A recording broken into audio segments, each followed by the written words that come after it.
আমাদের যে বেকার যন্ত্রণা, বেকারদের সঙ্গে যে প্রতারণা, তার প্রতিবাদে রাজ্যের কর্মসংস্কৃতি আমার লক্ষ্যে আপনারাও সামিল হন। তার নিজের বিবেককে প্রশ্ন করতে হবে।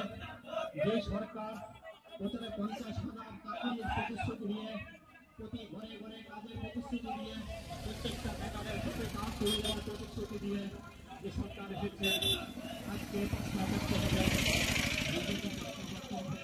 আমরা বলছি কেন আছে আপনারা রাজ্যের শিক্ষিত অর্ধশিক্ষিত তরুণ তরুণ ভবিষ্যৎ, রাজ্যের শিক্ষা হাল ভূমিকা জানেন তো? রাজ্যের জনমিত্রতা বলতে কিছু আছে কি? আপনি কি নিরাপদ? আপনার ঘরের সন্তান নিরাপদ হয়ে পাবেন না তো? হাসপাতাল, সরকারি সমস্ত অফিসের সুযোগ পরিষেবা মিলছে কি? বাড়ির ছেলে মেয়ের রোজগারের গ্যারান্টি হয়েছে কি? উত্তর করতে হবে আপনাকে আমাদের। আমরা বলছি আপনার মনের কথা আমরা নিচ্ছি, আমরা জানাচ্ছি, আমাদের অভিজ্ঞতা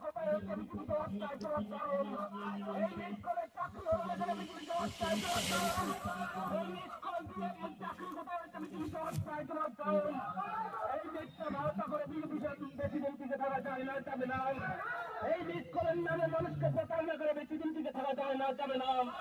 এই 340 টাকা বৃদ্ধির প্রতারণা করে বেশি দিন টিকে থাকা যায় না, যাবে না। এই খেলার জিন্দাবাদ, এই খেলার জিন্দাবাদ। ভারতের গণতান্ত্রিক যুব ফেডারেশন ভারতের গণতান্ত্রিক যুব ফেডারেশনটা আজকের পদযাত্রায় দলে দলে চলছেন। এই জাতীয় যুব ফেডারেশনটা আজকের পদযাত্রায় দলে দলে চলছেন। এই পদযাত্রা